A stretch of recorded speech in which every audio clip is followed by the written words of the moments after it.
Hey everyone, hello, hello, hello. How you all are? I hope you all are doing great. So this is your friend Guider Arya here, and today I'm here with a very most awaited chapter, that is sequence and series. Right? What is sequence? What is series? We will discuss today. So first of all, I'm going to write the name of the chapter here: sequence and series. My writing is so good, you cannot understand anything, I know, from the words, so I will write it clearly. Okay, so sequence and series is today's chapter name. Okay, so sequence and series, write in your notebook quickly. Alright, you have brought, I think so. तो basically we will talk about AP, GP. AP तो deleted हो गया है, but arithmetic mean इन्होंने बचा रहने दिया है, बहुत गलत किया है, वो भी हटा देना था, बट कोई बात नहीं. अगर AP, क्योंकि AP का जो पाथ है ना, ये मान लो ये AP का पाथ है, तो ये अर्थमेटिक मीन से जाता है. प्रॉब्लम ये है AP पढ़ना ही पड़ेगा अगर अर्थमेटिक मीन पढ़ना है. तो फिर what you have to do, you have to study AP also. अब ठीक है, AP का बेसिक ज्ञान लेंगे. ठीक है, AP का बेसिक ज्ञान ज़रूरी है बस. ठीक है, फिर GP पे आएंगे. GP में भी ज्योमेट्रिक मीन है, ऑलमोस्ट सेम है, थोड़ा बहुत डिफरेंस है, कुछ रेशियोज़ की बात होगी, बट हाँ. अब बात होती है सीक्वेंस क्या होती है और सीरीज़ क्या होती है, इसमें अंतर क्या होता है. सीक्वेंस सीरीज़ काफ़ी सेम ही लगते हैं कहने में. सीक्वेंस लिख दिया, ये सीरीज़ लिख दी, कोई अंतर नहीं होता, ऐसा हम लोग सोचते हैं, बट ऐसा नहीं है. सीक्वेंस क्या होता है, अब जैसे मैंने 2 की टेबल बोलो मुझे, इससे 2 की टेबल बताओ. 2 4 6 8. ठीक, ये क्या है, ये सीक्वेंस है. सीरीज़ क्या है, 2 + 8 + 9 + 7. इसको हम क्या बोल देते हैं, इसको हम कुछ सीरीज़ के नाम पे जानते हैं. ठीक है, तो ये हो गई बात सीक्वेंस की. सीरीज़ की हमें डील करना है बेसिकली सीक्वेंस से. ठीक है, आप सीक्वेंस समझ में आ गया, सीरीज़ नाम समझ में आ गया, चैप्टर का नाम समझ में आ गया. आप चैप्टर में है क्या, चैप्टर में है AP GP.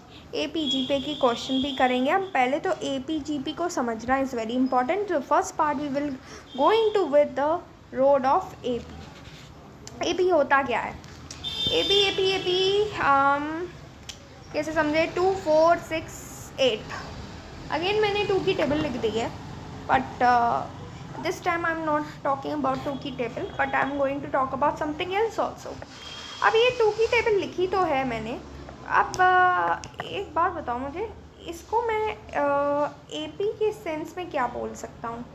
अब तुम कहोगे सीक्वेंस बोलोगे ना, हाँ ऐसे सीक्वेंस तो बोलेंगे, ये डैश डैश है यानी कि और भी आगे है. ठीक है, हाँ. तो अब मैं कुछ हमने 10th क्लास में हमने कुछ टर्म्स पढ़े थे, A&D. ये क्या था, ये इसको हम बोलते थे फर्स्ट टर्म. ठीक है, और इसको बोलते थे हम लास्ट टर्म नहीं, कॉमन डिफरेंस बोलते थे. और लास्ट टर्म को L से बोलते थे, बट वो भी बाद में बात करेंगे, अभी इसकी कोई नेसेसिटी नहीं है. ठीक, ओके. अब यार अगर ये बात हो गई तो A क्या होगा यहाँ पे, पहला टर्म 2 ही है, तो 2 इज़ द A. अब D मुझे बताना है, तो D क्या हो जाएगा, D is very simple, second term minus first term, है ना, तो कितना आ जाएगा 2. ऐसे ही third term minus second term, again 2 आ गया. ऐसे ही 8 - 6 कर दो, कितना आ गया, 2 आ गया. तो यानी कि कॉमन डिफरेंस क्या हुआ, 2. तो अगर कोई AP को चेक करना है तो हमें कैसे पता चलेगा ये AP है कि GP है. तो AP चीज़ में होता है क्या, कॉमन डिफरेंस. जब GP की बात करेंगे तब हम बताएंगे कि GP में क्या चीज़ होती है. ठीक है, तो AP इज़ दिस. अब आगे बढ़ते हैं. हमने लेटर ऑन एक ये फॉर्मूला पढ़ा था, A + n - 1D वाला, जिससे हम nth टर्म निकालते थे. फिर हमने सम का भी फॉर्मूला पढ़ा था, आई थिंक फिर n/2 to A+ समथिंग पढ़ा था, है ना. तो सम में हमने कुछ ये दो फॉर्मूले पढ़े थे, ny2a प्लस एल। ये a होता है फर्स्ट टर्म, l होता है लास्ट टर्म अगर दिया गया हो 2 4 6 8, ऐसे मैंने लास्ट टर्म मान लो 20 दे दिया तो ये लास्ट टर्म हो जाता था, ठीक है, ऐसे। और a मेरा फर्स्ट टर्म 2 हो जाता था, ठीक।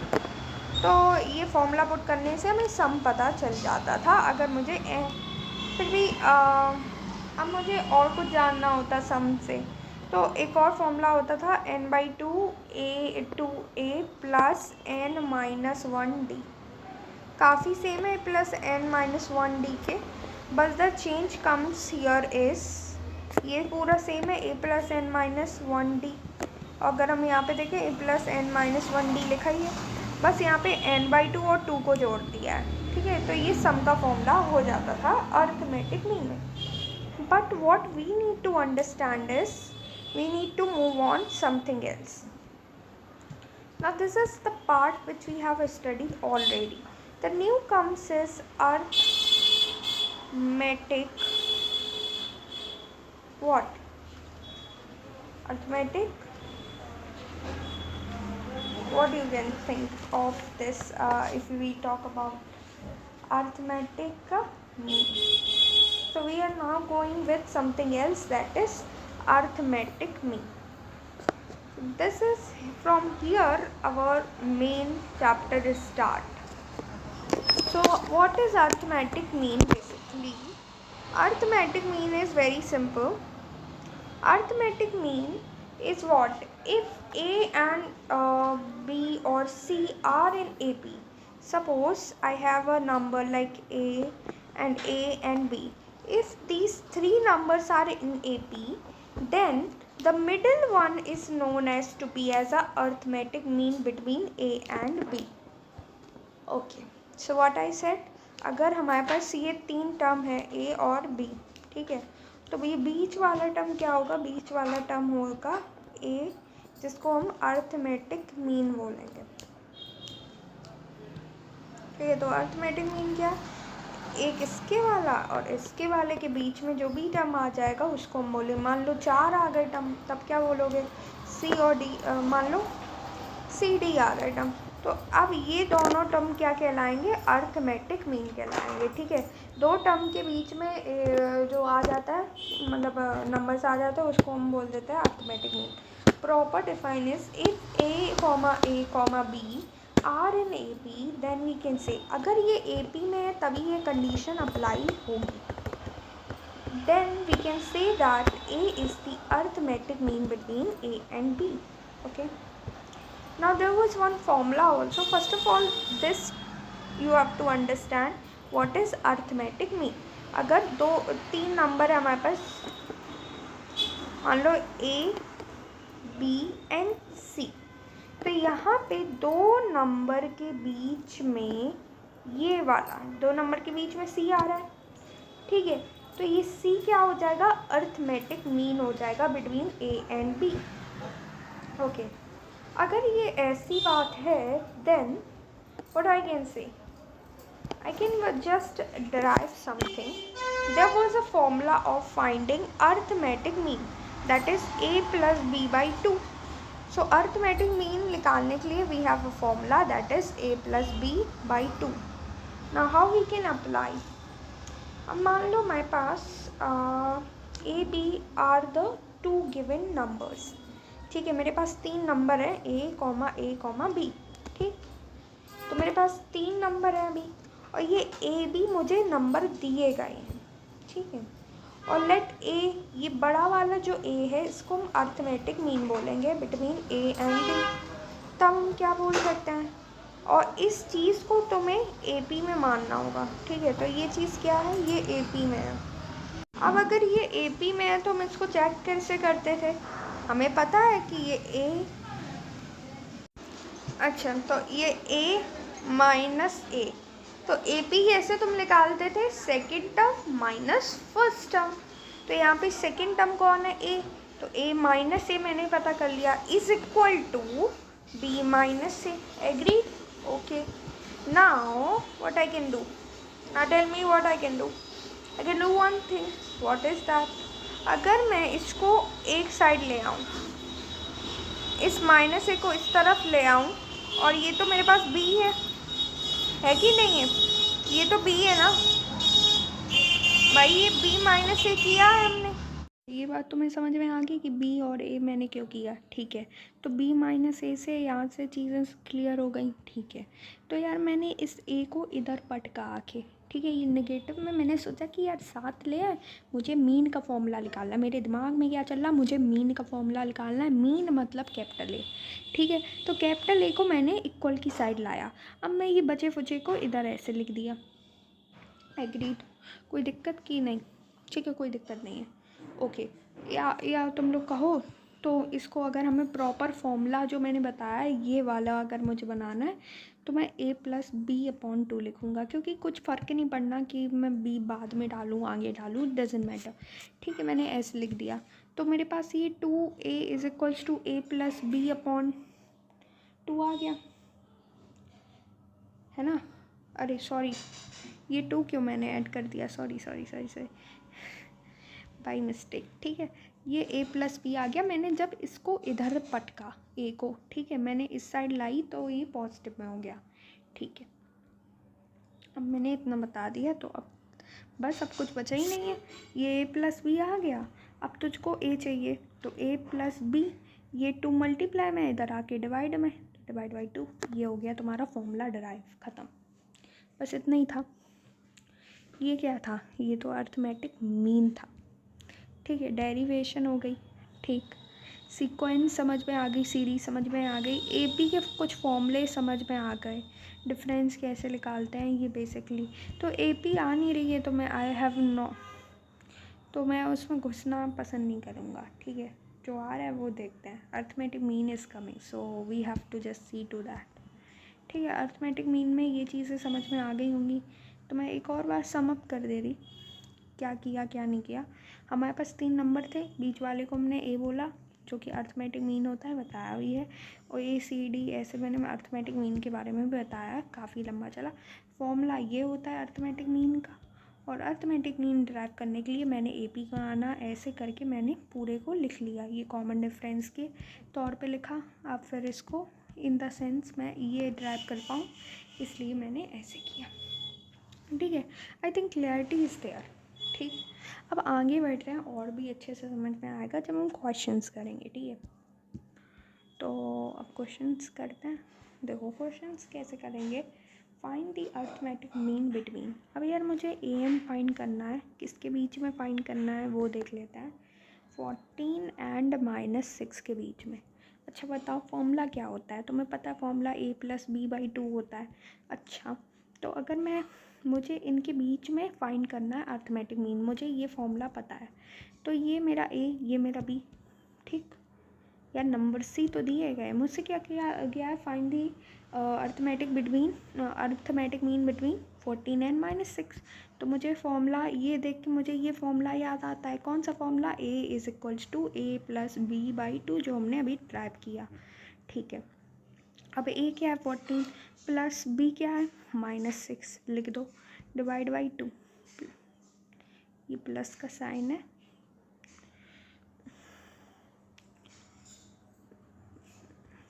ठीक है। हाँ, तो 14 में से 6 माइनस करो, कितना आ रहा है 8, डिवाइड बाई 2 यानी कि 4, तो 4 आ जाएगा तुम्हारा अर्थमेटिक मीन। बस इसी तरीके से तुम्हें क्वेश्चन को करना है, ठीक है, सिंपल। मज़ा आ गया, क्रिस्टल क्लियर, ठीक है। एक दो क्वेश्चन और है वो भी कर लेते हैं और बेटर समझ में आ जाएगा, ठीक है।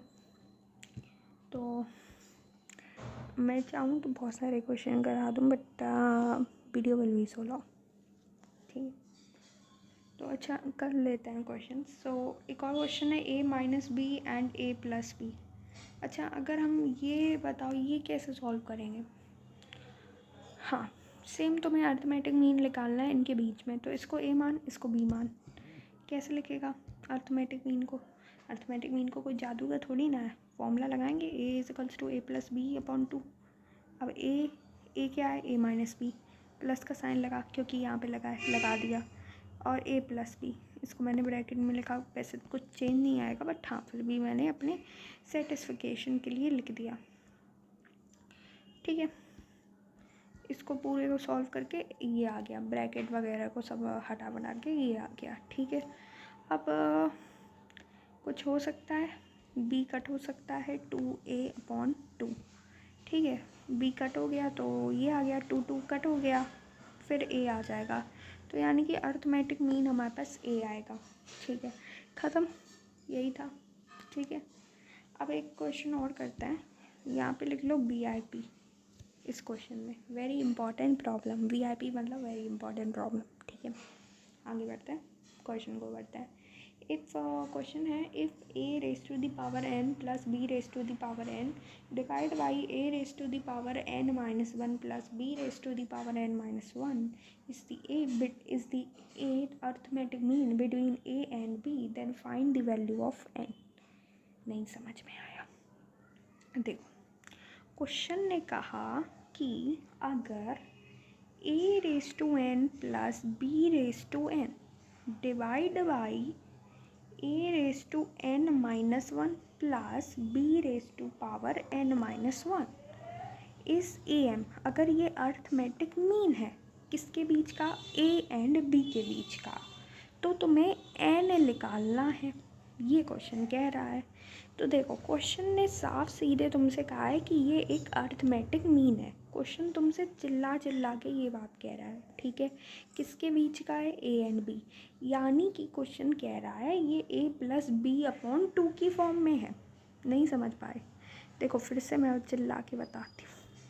देखो, ये क्वेश्चन ने कहा कि इफ़ ये अर्थमेटिक मीन है, कौन, ये इज़ अर्थमेटिक मीन, साफ चिल्ला चिल्ला के कह रहा है किसके बीच का, a एंड b के बीच का ये अर्थमेटिक मीन है।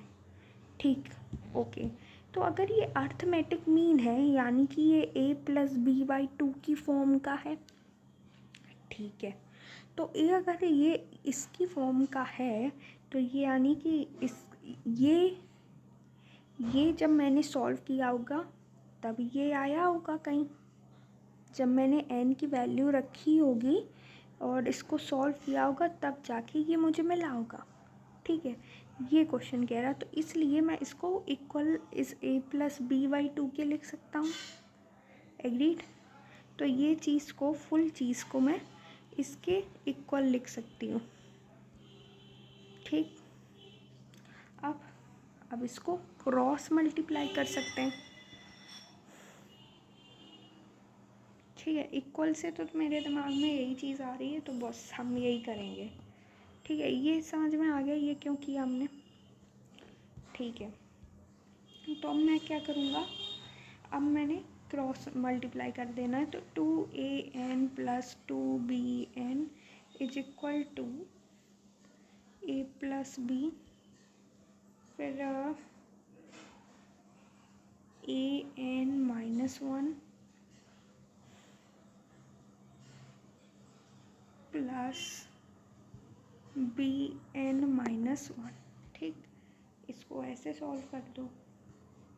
ठीक है, अब इसको भी सॉल्व कर लेते हैं, तो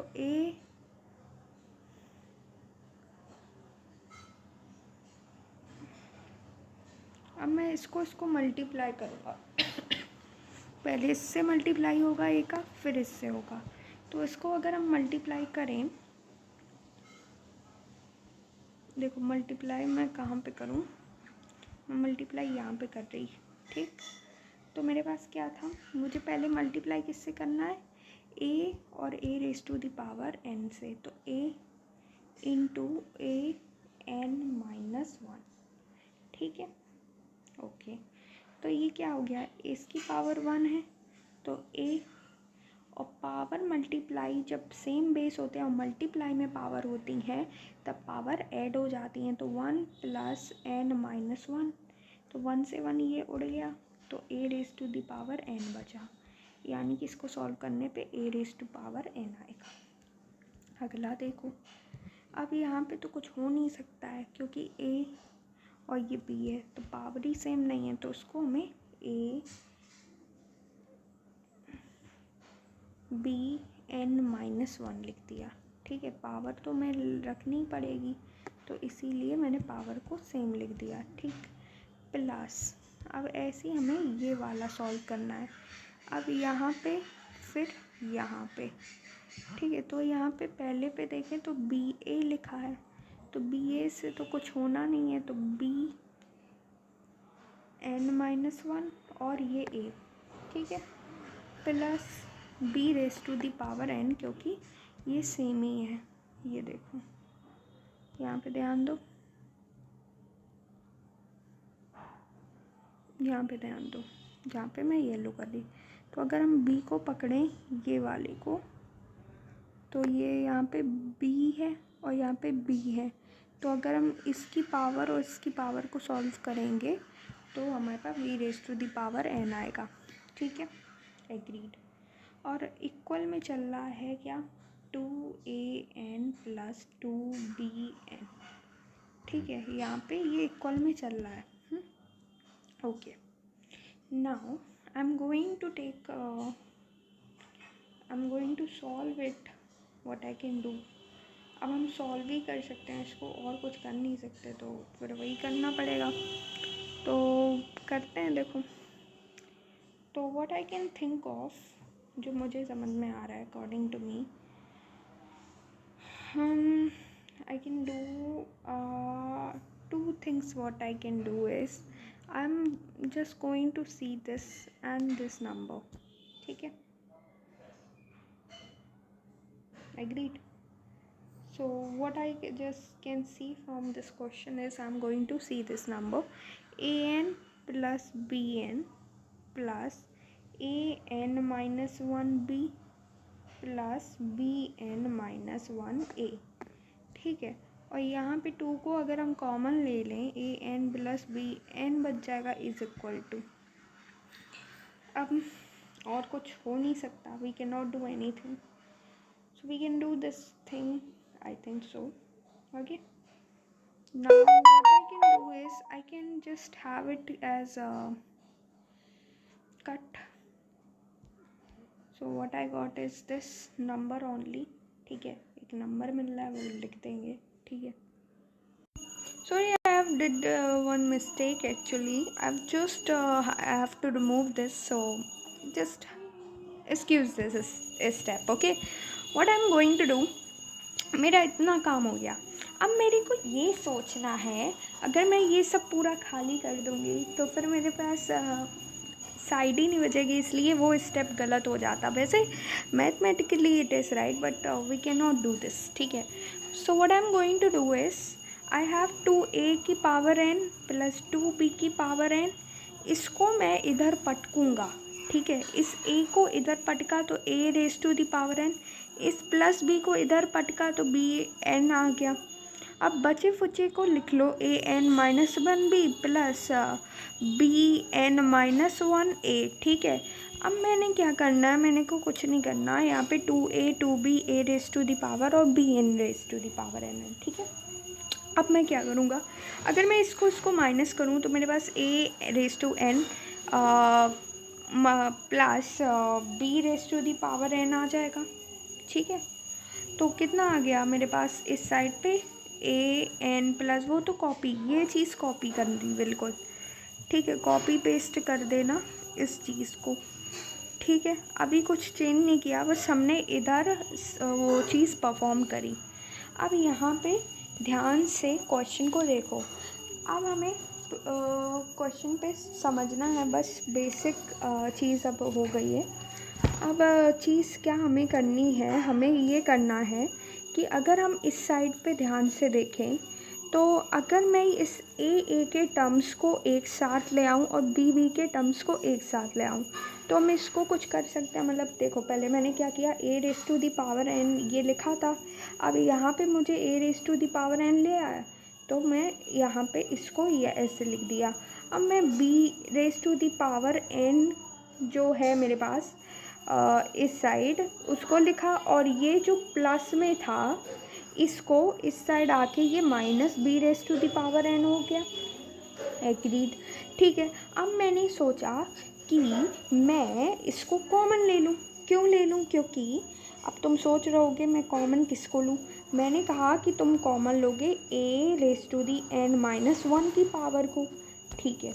अब कैसे लोगे वो क्वेश्चन बनता है। तो अगर मैं a⁻n को अगर मैं डिवाइड कर दूँ किसके साथ, an−1 के साथ, ठीक है। मैंने कॉमन लिया, मैं बता रही कैसे इस चीज़ में तुम कॉमन लोगे, ठीक है। तो अगर मैं इसको डिवाइड कर दूँ, किसको, इसको यहाँ लिखा और ये जो मैंने कॉमन लिया है इसको डिनोमिनेटर में लिखा। तो अगर मैंने ये डिनोमिनेटर में लिखा तो यहाँ पे पावर क्या हो जाती है, ये वाली पावर ऊपर जाके माइनस में आ जाएगी, तो -n+1, तो ये तो पूरा कट हो गया। तो a की पावर 1 बचा जो कि a ही होता है, तो कोई सेंस ही नहीं बनता। तो कॉमन जब मैं ले लूँगी इसको a⁻n−1 से, तो मेरे पास अंदर a बचेगा, ठीक है। ऐसे ही यहाँ पे हमारे पास b बच जाएगा, ठीक। एग्रीड भाई। यहाँ से तुमने ये कॉमन ले लिया तो ये अकेला नहीं बचा, अरे बाप रे, ठीक है। तो समझ में आ गया। ऐसे ही मैं इधर b⁻n−1 से कॉमन लूँगा, तो यहाँ पे ये अकेला a बच जाएगा और यहाँ पे क्या बच जाएगा, जैसे मैंने यहाँ पे किया था वैसे यहाँ पे b बच गया, ठीक। ये साइड सेम आ गई, इनको काट दो, ठीक। a⁻n−1 और ये b⁻, ये डिवाइड में आ जाएगा, ठीक है। और जो मेरी इस साइड ये कट गई है, मैं इनको =1 लिख सकता हूँ, हाँ लिख सकती हूँ। तो अगर मैं ऐसे लिख सकती हूँ तो एक बात बताओ, अगर मैं इनका मतलब डिवाइड करना चाहूँ मान लो, तो a/bn−1 = 1 लिख सकते हैं, ठीक है। इसको होल में कर लिया, ये यहाँ पे भी n-1 है और यहाँ पे भी n-1, तो इसलिए मैंने इसमें होल में लिख लिया, ठीक, क्लियर। अब देखो, अब यहाँ पे मुझे क्या करना है, अकॉर्डिंग टू मी, अगर मैं इसको ध्यान से देखूँ तो अगर मुझे an-1 है और 1 है, ठीक है। 1 को मैं क्या a की पावर b⁻0 लिख सकता हूँ, बताओ। अरे यार, अगर मैं x की पावर 0 लिखता हूँ तो 1 ही तो आता है। तो अगर मैंने सेम बेस करने की चाह से मैंने a/b⁻0 लिख दिया तो 1 आ जाएगा, है ना, ये 1 आ जाएगा। तो अब बस मुझे पावर को देखना है, ये जो पावर दी गई है मुझे, तो इनको देखना है। तो मैंने यहाँ पे n-1 = 0 लिख दिया, ठीक है। तो n कितना आ गया, 1 आ गया, बस वही मेरा आंसर है, ठीक है। समझ में आया। देखो क्वेश्चन कम्प्लेक्स था, इसीलिए इसके मार्क्स भी कम्प्लेक्स ही होंगे, मतलब मार्क्स समवॉट 3 या 4 मार्क्स का ये क्वेश्चन है। अगर 4 नहीं देंगे तो 3 नंबर का क्वेश्चन है ये, ठीक है। तो इस तरीके से इसको हमने किया, ठीक है। बस we have to solve this question. अब देखो आगे बढ़ते हैं। An arithmetic mean between a and b। अब ये क्या है, अब अर्थमेटिक मीन मतलब हमें उसके अंदर चीज़ों को घुसेलना है, ठीक है। मतलब कितनी अर्थमेटिक मीन होती है a एंड b के बीच में, मुझे ये बात निकालनी होगी। तो इसके लिए we have a formula, we have basically 2 formulas. So we will discuss first how we can understand this. So topic now comes is topic 2, that is an arith. All right, now I'm going to talk about how we can insert an arithmetic mean. So basically in the last what I have discussed about the कैसे हम मतलब फॉर्मूले को बनाएंगे, मतलब ये हमने discuss नहीं करा था, वो तो अभी करेंगे। बट हाँ, कुछ बेसिक हमने एन अर्थमेटिक मीन के बारे में जाना था कि ये a है, ये b है और यहाँ पे a1 a2 a3 a4 ऐसे लिखे हैं डैश डैश डैश, इनके बीच के ये नंबर्स अर्थमेटिक मीन कहलाएंगे, ये हमने पता था। अब फॉर्मूला, अब ये मुझे ये इस जो बीच वाले जो नंबर्स आए थे ए और बी के बगल में, इनको हमने बोला था n, क्या बोला था n, ठीक है। अब इस n को पता करने के लिए हमारे पास होता है फॉर्मूला। अब फॉर्मूला कैसे आएगा, फॉर्मूला वो डिस्कस करना इज़ वेरी इंपॉर्टेंट। तो लिखते हैं फॉर्मूला कैसे, हम going to derive it for you, ठीक है। तो हमें मानना है A B are two given numbers. तो पहले तो हम लेट कर लेते हैं A1, A2, dash dash AN, B and N arithmetic mean. तो इसको अर्थमेटिक मीन मान लेते हैं, हमें नहीं पता कितने हैं, बस अर्थमेटिक मीन बता दिया हमने बिटवीन A एंड B, ठीक है। A और B के बीच में, जैसे हमने पहले समझा था, ठीक है, हो गया, एग्रीड। तो इसको हम ऐसे लिख लें तो ज़्यादा अच्छा रहेगा, ठीक है। अब ये कॉमा है, ये 1 नहीं है, ठीक है। पता चले तुम कन्फ्यूज आ जाओ और फिर कहो ये 1 है, नहीं, ठीक है। इतना हम कह सकते हैं, ठीक है। अगर हम इतना बात कह सकते, अगर इतनी बात हम कह सकते हैं तो एक बात बताओ, क्या बताओ, हाँ, तो हम एक और बात कह सकते हैं, ये A जो है ये मेरा फर्स्ट टर्म है, एग्रीड, हाँ। और ये जो मेरे पास फर्स्ट टर्म है, इसको क्या मैं पहले लिख लेते हैं,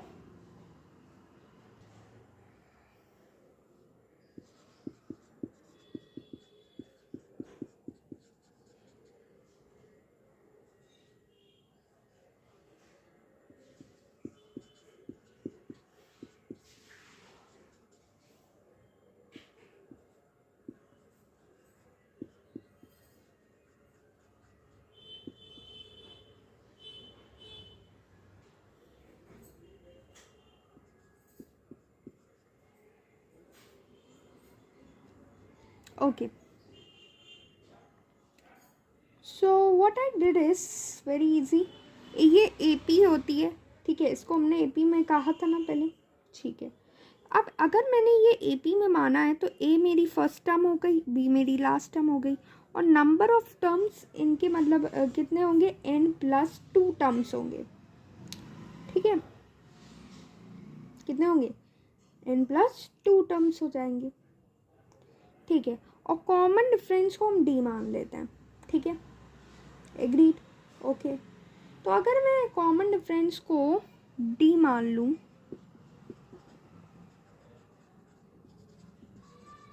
ठीक है, अगर हम कॉमन डिफरेंस को D मान लें, ठीक है, अगर मैंने कॉमन डिफरेंस को D मान लिया, तो एक बात बताओ, क्या मैं इसको कुछ इस तरीके से लिख सकता हूँ, like B is equals to T, यानी कि टर्म N+2, क्योंकि TN लिखते हैं यानी कि टर्म nth, यानी कि AN सुना, इसको हमने बस T लिख दिया, ठीक है।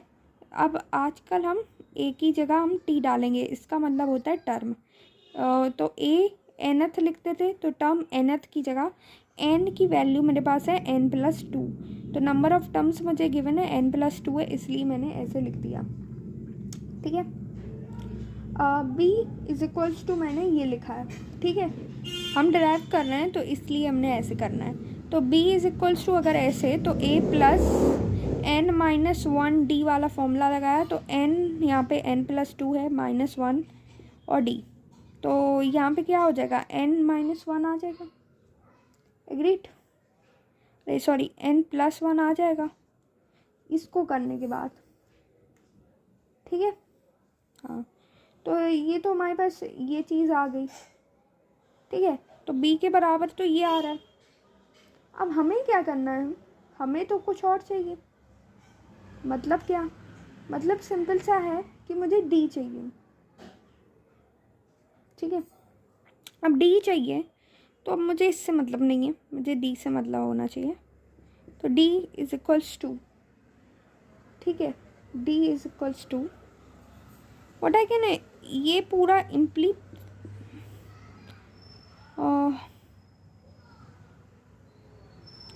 तो D मुझे निकालने के लिए, ये मेरे पास डिवाइड में है ना, तो कुछ हो सकता है इसका, हो सकता है। तो अगर मैं इस पूरे टर्म को B के बराबर लिख दूँ सेपरेट में, सेपरेट इन द सेंस मैं यहाँ पे अभी सॉल्व करके दिखाऊंगी, ठीक है। तो b is equals to a plus n minus 1d, मुझे ये चीज़ चाहिए थी, ठीक है, बट मुझे अभी नहीं मिल रही है, वो मुझे भी दिख रहा है। तो मैंने क्या किया, मुझे ये b अगर बड़े मेथड से करें तो भी है तरीका, बट हम वो नहीं मेथड करेंगे, ठीक है। तो अगर बड़ी मेथड से चलो कर देते हैं, मुझे और कुछ सूझ नहीं रहा। तो ये डी एन माइनस डी और बी इज़ इक्वल्स टू ये, ठीक है। अगर मैं ऐसा कर रहा हूँ तो मेरे पास एक प्रॉब्लम आ रही है कि अगर मैंने ये मल्टीप्लाई कर दिया, मुझे तो डी चाहिए ना। अब मुझे अगर डी चाहिए तो मेरे को यहाँ पे प्रॉब्लम ये है कि मुझे सिर्फ डी चाहिए, तो ये दो टर्म डी से मिल रहे हैं, राइट। तो वो तो मेरे पास आई डोंट वांट, है ना। तो उसके लिए what I can do is one more method is that I can have a divide here. Divide कैसे होगा अभी ये डी किसमें है, डी को अगर मैं बराबर पे ला दूँ, ओके, सो मैंने मेथड ढूंढ लिया है। तो b is equals to a plus n minus 1d, इसको सरल तरीके से सॉल्व करने के लिए तो मुझे ये चीज़ थी, मुझे d चाहिए, मेरा एम है d चाहिए, तो मुझे कॉमन डिफरेंस चाहिए। इसके लिए मुझे क्या करना है, b is equals to a plus n minus 1d, ये सेम चीज़ मैंने यहाँ पे लिख ली, ठीक है, साइड में सॉल्व करने के लिए। अब मैं इस b को ऐसे ही लिखा रहने दूंगी, a को ये जो प्लस में इसको इस साइड लाएंगे, माइनस a हो जाएगा, is equals to n minus 1d हो जाएगा, ठीक है। अभी d में है ये, यानी कि मल्टीप्लाई में है, तो अगर मुझे d चाहिए तो d को इधर ही बैठा रहने दो, b माइनस a जैसे कि लिखा है लिखा ही रहने दो। इस n माइनस 1 को हम डिवाइड में ले आएंगे, क्योंकि ये मल्टीप्लाई में है, इस साइड आके डिवाइड में हो जाएगा। अगर ये हो गया तो ये मेरा d आ गया, तो यहाँ पे जस्ट कॉपी पेस्ट कर दिया जो कुछ आया है, ठीक, एग्रीड। तो ये चीज़ मुझे बस करनी है, ठीक है। अब एक बात और सुपर इम्पॉर्टेंट है कि हम A1 A2 A3 को कैसे लिखते हैं। तो इनको लिखने का तरीका is very simple, a plus D, A plus 2d, A plus 3d। नहीं पता, अगर मैं इसको मान लो कैसे बताया जाए, इसको तो माइंड में रख लो बस, ठीक है। अब तुमने देखा होगा a plus n minus 1d को लिखा हुआ, कभी देखा है? तो इसको a और ये plus n d minus n करके ऐसे कुछ लिखते थे, ठीक है। तो कुछ इसी प्रकार ये भी हो जाता है। अब यहाँ पे तुम्हें वैल्यू दे रखी है तो इसलिए ज़्यादा दिक्कत नहीं होती है, ठीक है। तो कोई सेंस नहीं है अब मुझे ज़्यादा समझाने का यहाँ पे, ठीक है। इसको ऐसे लिखते हैं, ठीक है, बस समझ जाओ, ठीक है। इतना डेरिवेशन में ज़्यादा डाउट नहीं आने चाहिए, ठीक है, बस इतना समझ लो। अब तुम कहोगे कि मैंने सही से नहीं बताया, बट हाँ ऐसे ही होता है डिराइव, ठीक है। तो ये A1 A2 को A3 को ऐसे लिख लेते हैं। A4 होता तब हम कैसे लिखते, मान लो तो A4 होता तो a प्लस 4d लिख देते तुम। अब कोई नई बात नहीं है, ठीक है। कोई कहेगा मैंने ऐसे नहीं लिखना।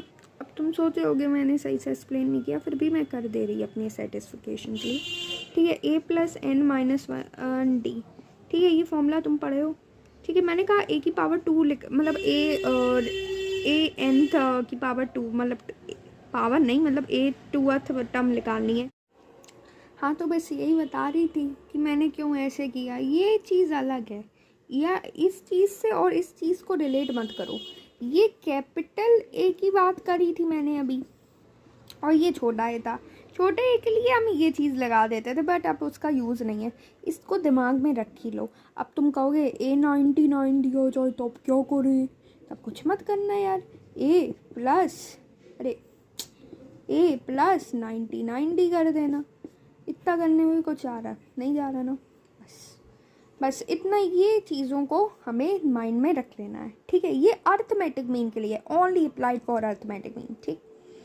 अब मैं डिराइव करती हूँ, तो ये चीज़ तो आ गई थी ना, यहाँ तक तो क्लियर है, ठीक है। बस हमने ये चीज़ नहीं सीखी, इसको साफ तरीके से हम लिख लेते हैं। अब देखो साफ तरीके से कैसे लिखेंगे, A1 A1 is equals to A plus d, A2 is equals to A plus 2D, ठीक है, शो ऑन। ठीक है, A3 भी लिख लेते हैं, मान लो, चलो A3 भी लिख लेते हैं, A3 is equals to A plus 3D, ठीक है, सो ऑन कर दिया। ठीक है, AN है तभी नहीं लिखा है, बट लिख लेंगे बाद में। बट A1, अब मुझे A1 मान लो निकालना है, तो मुझे क्या पता है, A प्लस डी फॉर्मूला होता है। ठीक है, अब मुझे इसका अर्थमेटिक मीन निकालना है, तो A ऐसे ही लिख दिया, D अभी हमने निकाला था, इस वजह से मैंने D निकाला था, ये नीड थी। तो D कितना आया था, ये आया था, यही D आया था ना, यहाँ पे देखो सॉल्व किया था, यही D आया था। हाँ, तो भाई अगर यही D आया था तो यहाँ पे रख देते, सेम वैल्यू उठा के बस मैंने रख दी। ठीक है, इसमें तो अब बस इसी तरीके से ये A1 की वैल्यू आ गई, ऐसी A2 की भी आ जाएगी। अब यहाँ पे A2 में क्या हो जाएगा, A प्लस, यहाँ पे 2 की वैल्यू है, ये 2D है ना, ये 2D है, तो A प्लस 2D क्या है, बस हो गया। अब मान लो यही चीज़ मैंने AN के लिए पूछी होती तो तुम A प्लस ND बोलते, ठीक है, क्यों बोलते, क्योंकि N यहाँ पे लिखा है। अभी A1 मैंने बोला होता तो तुम A2 बोला होता, क्या बोलते, A प्लस 2D, तो N की जगह ये 2 आ गया था, अब यहाँ पे N है तो N ही रखा रहने दो। ठीक है, तो अब AN is equals to A plus ND। ठीक, तो अब मुझे इसका AN का फाइंड करना है, तो क्या होगा, A प्लस N रखा रहने देंगे, B माइनस AN माइनस 1। ठीक, इसको इस तरीके से सॉल्व, तो ये वैल्यूज़ आ गई। सो इस तरीके से AN को हम, ये फॉर्मूला मेन है। ठीक है, इसको याद कर लो। ठीक, और तो कुछ मेन नहीं है, derivation is clear I think. तो थोड़ा सा और मैं अच्छे से दिखा दे रही, फुल व्यू करके, अच्छा देख लो, समझ लो कैसे हुआ। ठीक है, कुछ मैंने नहीं किया है, सब तुम्हारे सामने किया है, बस कैसे सॉल्व तक किया है वो भी बताया है। ये रीज़न था D फाइंड करने का, क्योंकि मुझे यहाँ पे पुट करना था बस। ठीक है, अब रीज़न समझ में आ गया क्यों मैंने D को फाइंड किया था। ठीक है, इस तरीके से ये D फाइंड होगा। ठीक है, ये कोई डेरिवेशन नहीं आएगी पेपर में, ये जस्ट आपकी नॉलेज के लिए है, क्योंकि ये फॉर्मूला तुम्हें याद करना है, ये याद करना है। ठीक है, तो ये डेरिवेशन एग्जाम में नहीं आएगी। तो अब क्वेश्चन करेंगे तब तुम्हें अच्छे से ज़्यादा समझ में आएगा, बस यही कारण था डेरिवेशन बताने का। क्वेश्चन आपकी स्क्रीन पे दिया है, इसको सॉल्व कर डालो। मैंने फॉर्मूला बताया था D का, ठीक है, क्या बताया था, B माइनस AN प्लस 1। ठीक है, ये बस याद रहना चाहिए, क्वेश्चन सॉल्व। अब तुम सोच रहे होगे कि मुझे तो यहाँ पे फॉर्मूला लगाना चाहिए अर्थमेटिक मीन का, और मैंने D क्यों बताया, मैंने D इसलिए पढ़ा क्योंकि क्वेश्चन को पढ़ो। Insert 6 arithmetic mean between 15 and -13। ये 15 है, इनके बीच में तुम्हें 6 मतलब नंबर डालने हैं। ठीक है, अर्थमेटिक मीन डालने हैं इनके बीच में। ठीक है, तो कैसे डालेंगे, तो मान लो ये A1, A2, A3, A4, A5, A6 कुछ मीन रहे होंगे। तो अगर मैं A1 निकालूं तो इसको A प्लस D लिखना पड़ेगा, A2 निकालूं तो A प्लस 2D लिखना होगा, अगर 3 निकालूं A प्लस 3D लिखना होगा, 4 निकालूं A प्लस 4D लिखना होगा, 5 निकालूं तो A प्लस 5D लिखना होगा, 6 निकालूं तो A प्लस 6D लिखना पड़ेगा। ठीक, इतना बात समझ में आया। ठीक है, तो इसलिए मुझे यहाँ पे D की ज़रूरत थी। अब D को निकालने के लिए मुझे ये फॉर्मूला दिया गया है, तो D को निकालते हैं। तो D इज़ इक्वल्स टू, मैं यहाँ पे लिख रही हूँ, तो B क्या था, ये A मान लो, ये बेटा B मान लो, तो B क्या है, -13 -15 +15 है, बस मैंने यहाँ पे माइनस लगाया तो इसलिए मैंने माइनस लगाया। ठीक है, कोई डाउट ना, तो बेटा N क्या आ जाएगा, 6। ठीक है, तो -13 -15 और ये 7, माइनस माइनस प्लस करके बताओ कितना आएगा आंसर। सो -28 आ रहा है, और 7 7 चौक को 28, तो -4। अब अगर ये चीज़ें आ गई हैं तो मुझे तो अर्थमेटिक मीन बताना था। Insert 6 arithmetic mean between 15 and -13। तो अर्थमेटिक मीन मुझे बताना था। और अगर मेरे पास डी की वैल्यू आ गई, ए की वैल्यू मुझे गिवन है 15, तो कोई दिक्कत ही नहीं है, इसको निकालो। 15 प्लस प्लस करो, कितना आएगा? बताओ बताओ बताओ, जल्दी बताओ, ये भी मुझसे ही कराओगे ना। 5 में से 4 गए, कितनी? 11 आ जाएगा। a + 2 और -4, ठीक है। तो ये a कितना है? 15 है। 4 2 ज़ा 8, ये माइनस का 15 -8 करिए, कितना आएगा? 1 2 3 4 5 6 7 7 7 आ जाएगा, ठीक है। अब यहाँ पे देखो, यहाँ पे इसको इधर सॉल्व कर देते हैं, ठीक है। 15 + 3 3 3 और ये -4, ये डी की वैल्यू, तो 12। तो 5 में से 2 गए, कितने होते हैं? 3, तो 3 आ जाएगा। अब a 15 होता है, 4 -4, तो 4 4 ज़ा 16, 15 -16 -1 आ जाएगा, ठीक है। 5d देख लो, ये तो 15 + 5, डी की वैल्यू -4, 5 4 ज़ा 20 -20, कितनी? -5। a 15 + 6, डी की वैल्यू -4, 6 चौको कितना होता है? 24, वो भी माइनस का आ जाएगा 15। सो 15 - 24 करो, कितना है? -9 आ जाएगा, बस। -9 5, सॉरी -5 1, ये 3 7 और ये 11। चेक कर लेते हैं एक बार। तो आंसर सही है हमारा, बस इसको अब लिख लेते हैं। 7 7 3 -3, sorry 3,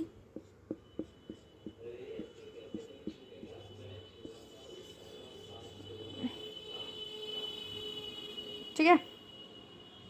so this is how you will get, इनके बीच में ये नंबर्स आ जाएंगे, ये अर्थमेटिक मीन है, ठीक है। तो इस तरीके से होगा क्वेश्चन, ठीक है।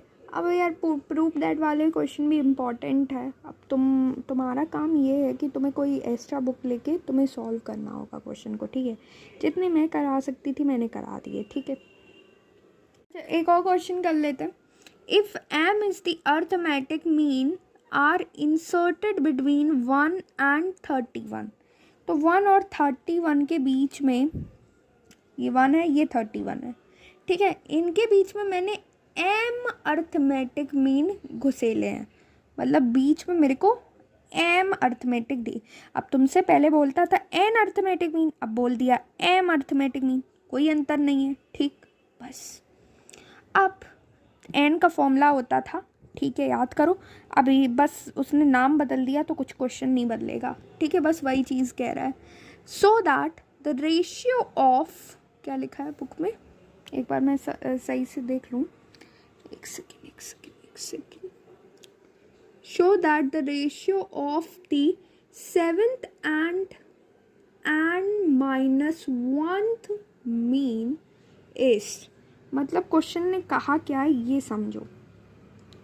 क्वेश्चन सिंपल सी बात कह रहा है, तो मैं कहाँ पे लिखूँ, यहाँ पे लिखते हैं, ठीक है। ये चीज़ समझ में आ गई, इसके बीच में m है, ठीक है। अब क्वेश्चन ने तुमसे कहा है, यहाँ पे तो क्वेश्चन हम लिखेंगे, तो मैं यहाँ पे लिख देती हूँ, ठीक है, समझाने के लिए बस। तो बस इतनी बात है कि क्वेश्चन तुमसे कह रहा है show that the ratio of the 7th, ठीक है, 7th and m-1th mean is 5/9। ये 7th मीन और ये m-1th मीन कितना आ रहा है? 5/9 आ रहा है, ठीक है। नहीं समझ में आएगा मुझे पता है, इसीलिए जब हम क्वेश्चन करेंगे तभी ये समझ में आएगा। और हमें निकालनी है वैल्यू m की, यानी कि मुझसे कहा है कि जो रेशियो है 7th एंड m-1th मीन का, मतलब मीन समझ रहे हो, A7 और AM-1 का रेशियो 5/9 है, ये गिवन है, ठीक है। A7 का मतलब समझ रहे हो तुम, A+6D, छोटा A+6D, और यहाँ पे छोटा A+M-1D, ठीक है, ये चीज़ है, ठीक है। 6 लिख गया है बट 7, ठीक है। तो ये चीज़ तुमसे कह रहा है, ठीक है, समझ पा रहे हो? मुझे नहीं पता तुम समझ रहे हो कि नहीं समझ रहे, बट हाँ, तुमसे ये चीज़, तुमसे ये कह रहा है, क्वेश्चन कह रहा है, ठीक है। अब मुझे पता है कन्फ्यूज़न है, ठीक है, कोई शक भी नहीं होनी भी चाहिए, बट यहाँ पे कोई कन्फ्यूज़न रखने की बात है नहीं, ठीक है। मैंने तुम्हें क्वेश्चन का मतलब अभी बताया, अभी मैंने क्वेश्चन बताया ही नहीं है कैसे सॉल्व करना है, ठीक है। बस ये गिवन, अब ये जो गिवन था, इसी में से हम चीज़ों को अब निकालेंगे, यानी कि मुझे ये D चाहिए होगा, ठीक है। अगर मुझे A+7D में वैल्यू डालनी है ना, तो मुझे अगर M की वैल्यू, ये वाली M की वैल्यू निकालनी है, तो मुझे ये D की वैल्यू चाहिए होगी। अब D के लिए होता था फॉर्मूला। अब फॉर्मूला क्या होता था? फॉर्मूला कुछ नहीं होता था, फॉर्मूला होता था D = क्या कहते थे हम, B-A और M लिखा है तो ऊपर हम N+1 ही बोलेंगे, ठीक है। तो ये फॉर्मूला हमने अभी पता था, ठीक है। और इनके बीच में M अर्थमेटिक मीन है, ये गिवन है क्वेश्चन में। अभी पहले N होती थी तो हम N लिखते थे, अब हमारे क्वेश्चन के अनुसार हम M लिखेंगे, ठीक है। तो यहाँ पे B-A क्या है? B-A क्या है हमारे पास? B 31 है और A क्या है? 1 है ना। तो M क्या है पता ही नहीं है, तो M ऐसे ही लिख देंगे +1, ठीक है। इतना आ गया, तो इसको सॉल्व करेंगे तो 30 M+1 आ गया। अब कुछ नहीं, अब जो हमारे पास, अब यहाँ पे अगर हम ध्यान से देखें तो हमारे पास ये चीज़ थी, बट अब प्रॉब्लम ये है कि हमें D की वैल्यू मिल गई। तो अब अगर हम इसमें पुट कर दें ये चीज़ में, तो क्या हमारे पास आंसर आएगा? Let's see. तो हमारे पास जो हमने अभी साइड में लिखा था, इसको यहाँ पे लिखते हैं। ये कैसे आया था अभी मैंने बता दिया है, ठीक है। A+M-1D, ठीक है, ओके। अगर ये बात समझ में आ गई तो बस सब सही है। = 5/9। तो A+7D को हम अलग सॉल्व कर लेते हैं, ठीक है। तो A+7D को हम यहाँ पे सॉल्व करेंगे। A+7D, A कितनी है मेरी वैल्यू? 1 + 7, D कितना है मेरे पास? 30 M+1, ठीक है। 7 3 कितना होता है? 21, 210, तो M+1, ठीक है। 1 + 211 M+1 आ जाएगा, ठीक है। तो इसकी जगह पे हम वैल्यू डाल देंगे बस, तो हमारे पास आ जाएगा। अब A+M-1D, तो यार A की वैल्यू क्या होती थी? 1 + M-1, तो कुछ है नहीं हमारे पास, है ना? कुछ है नहीं है ना, तो M-1 ऐसे ही डाल देंगे। D की वैल्यू तुम डाल दो, D की वैल्यू क्या थी? 30 और M+1, ठीक। और क्या हो सकता है यहाँ पे? हम कुछ नहीं लिख सकते, 30 M - 30 M+1, इसको तो मल्टीप्लाई करोगे ना इससे, ठीक है। हाँ, ठीक है, ये तो कुछ हो सकता है और कुछ नहीं हो सकता ना। चलिए फिर कोई बात ही नहीं है, तो 30 M लिखेंगे, -29 लिख देंगे और M+1 हो जाएगा। हो गया, बस इतना ही कर सकते थे, वही कर दिया। अब और कुछ तो हम सॉल्व कर नहीं सकते, अब इनमें वैल्यू डालते हैं, देखते हैं क्या होता है। तो 211 M+1 ये सॉल्व करने के बाद, और ये 30 M -29 divide by M+1, M+1 cut 211, cut कैसे हुआ? कट होने के लिए ये कारण था A/B/C/D। इसको अगर ऐसे फॉर्म में लिखा होता A/B D/C, ऐसे लिख देते हैं रेसिप्रोकेट फॉर्म में, ठीक है। उल्टा रेसिप्रोकेट मतलब नहीं, उसका उल्टा कर देते हैं, ठीक है। A B ऐसे कर देते हैं, ठीक है। आई थिंक समझ में आ गया, ये C है, ठीक है। इसका जस्ट उल्टा हो गया, डी ऊपर चला गया, सी नीचे आ गया। ठीक है, पहले सी ऊपर था, बस इतना।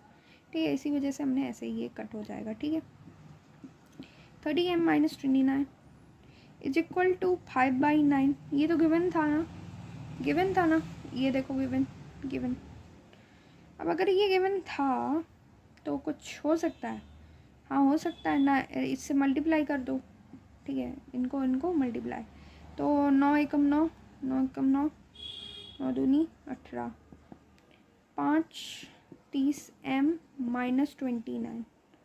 ठीक है, लेट्स सी हमारे पास आंसर आता है कि नहीं आता है। 5 3 से 150m माइनस 29 इंटू 5, 9 5 ज़ा 45, 4 5 2 ज़ा 10, 10 और 4 14, 1899 is equals to 1899 this will 145 is equal to 150m। 9 10 11 12 13 14 14 10 9 9 10 11 12 13 14 14 10 11 12 13 14 40 9 10 2 is equal to 150m। ठीक है, so 2044 divide by 150 is equals to m। तो क्या कौन सी वैल्यू डालें जिससे हमारे पास सेटिस्फाई कर जाए। 150 इंटू 2 करूँ कितना आएगा, 2 ज़ा 10 10 आ जाएगा। 3 भी से काम भी नहीं बनेगा। अच्छा सोचो, ये तो पॉइंट में आ जाएगा कुछ।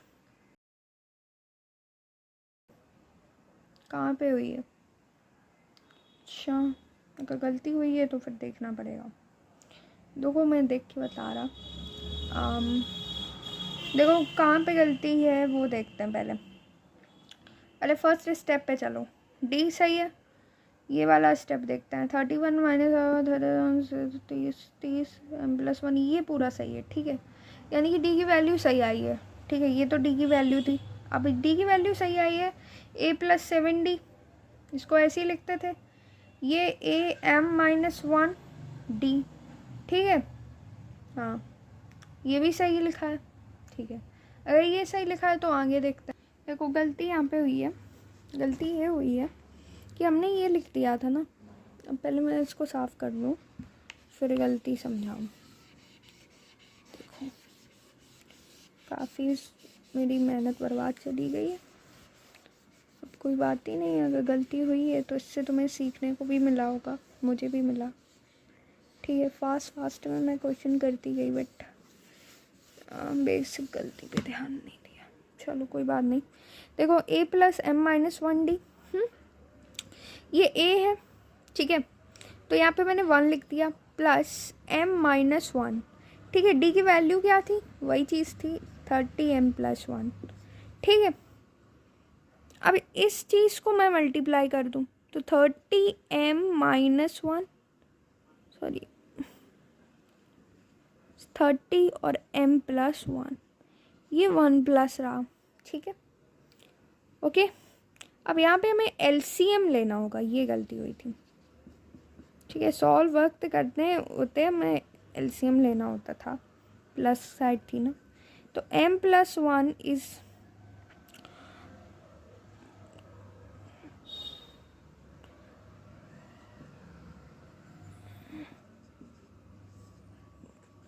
अब ठीक है। ठीक है, अब यहाँ पे ध्यान से देखो, ये 30 और ये 30, क्या ये 31m हो जाएगा, और ये माइनस ये प्लस, तो -29 m + 1। ठीक, बस ये गलती हुई थी, सॉल्व हो गया। अब मैं यहाँ पे इसको साफ कर दे रही। अब जो गलती हुई थी अब मत करना, 5/9 के बराबर है। ठीक है, अब हम बस इनमें वैल्यू डालते हैं। तो वैल्यू डालने पे आंसर क्या है, अब वैल्यू डालते हैं इस साइड। तो 211/m + 1 डिवाइड बाई ये वाली चीज़ में हमने वैल्यू डाली जो भी हमने ये निकाली थी इसमें, ठीक है, ऊपर डाल दी है, तो ध्यान से देखो। तो कितनी है 31 m minus 29 divide by m plus 1 is equals to 5/9, ठीक है। तो ये तो कट हो जाएगा, ठीक। बचा क्या 211, 31 m minus 29 is equal to 5/9, 9 एकम 9, 9 18 is equal to 31 m minus 29, 5 5 1 जा 5 5 3 जा 15 m माइनस 29 into 5 5 जा 45, 5 4 5 2 जा 10 14, 1899 is equal to 1899। अगेन कहीं गलती तो नहीं हो रही है, एक बार चेक कर लो, अगेन एक बार चेक कर। हाँ, एक और गलती हुई थी, ये भी बताना मैं भूल गया। देखो ये a+7d था ना, वही ये चीज़ हमने सेम यहाँ पे भी करी थी। हमने यहाँ पे एलसीएम कहाँ लिया है, तो ये चीज़ तो गलत है ना। हम कैसे डायरेक्ट हम ऐड कर सकते हैं इसके साथ नहीं कर सकते ना, तो ये चीज़ गलतियाँ हो गई हैं, ठीक है। तो कुछ नहीं, तुम्हें अलर्ट हो जाना है, ये करनी नहीं है मिस्टेक। तो यहाँ पे m+1 आ जाएगा, यहाँ पे मल्टीप्लाई कर दो, एलसीएम ले रहे हैं तो फिर समझ में आ ही गया होगा क्यों किया, ठीक है। अब m+211 m+1 आया, ठीक है, ये भी मैं भूल गया था मैंने फिर, तो यहाँ पे हम लिख लेंगे, ठीक है। ज़्यादा कुछ मिस्टेक नहीं हुई है, अभी बच गए, हमने पूरा भी सॉल्व नहीं किया था। सो m+211, ठीक है, एग्रीड। अब ये तो कट होना ही है, ठीक है, और कुछ नहीं है, ये सब चीज़ें कट होनी है, okay. m+211 divide by 31 m minus 29 is equals to 5/9, 9m plus 9 5